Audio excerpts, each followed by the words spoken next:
Ocean Shore Railroad first chugged down San Mateo County's rocky coastside back in 1908, its motto was "Reaches the Beaches," and its goal?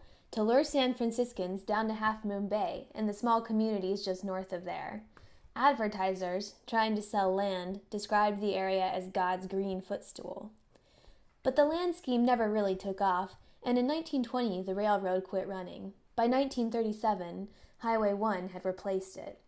According to local historian Barbara Vanderwerf, the highway inherited some of the railroad's benefits, like stunning views and a link to San Francisco for both tourists and commuters.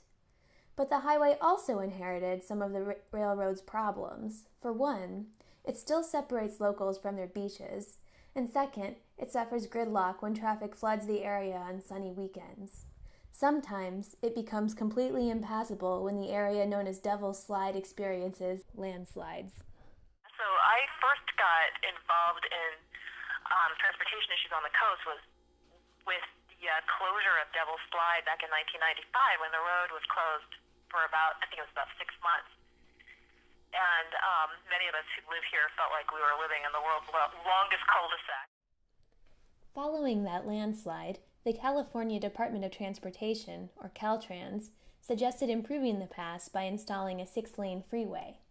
Appalled by the impact this might have on the area, residents like Kirstine Tucker and local environmental groups objected strongly, suggesting a tunnel instead. $342 million and nearly 2 miles of tunnels later, Devil's Slide is expected to open to the public in 2012. But despite the new tunnel, some of those century-old problems still remain, and now a group of local residents are teaming up with San Mateo County to address them. Their main goal? Reduce the traffic by making Highway 1 as pedestrian and biker-friendly as it is vehicle-friendly.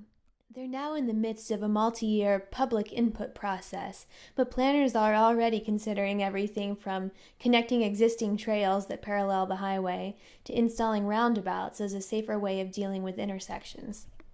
The turn for it is a multimodal trail, and the vision is an alternate route. The harsh reality of a parallel route is it has to go past all these points where people get onto the highway.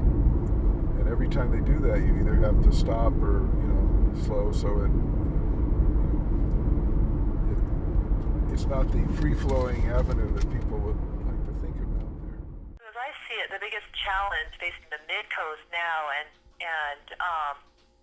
Half Moon Bay is to create a seamless trail from Pacifica through the Devil's Slide Tunnel all the way south to Half Moon Bay, where people can get out of their cars and visit the coastside either by bike or by walking. That's the dream for many of us.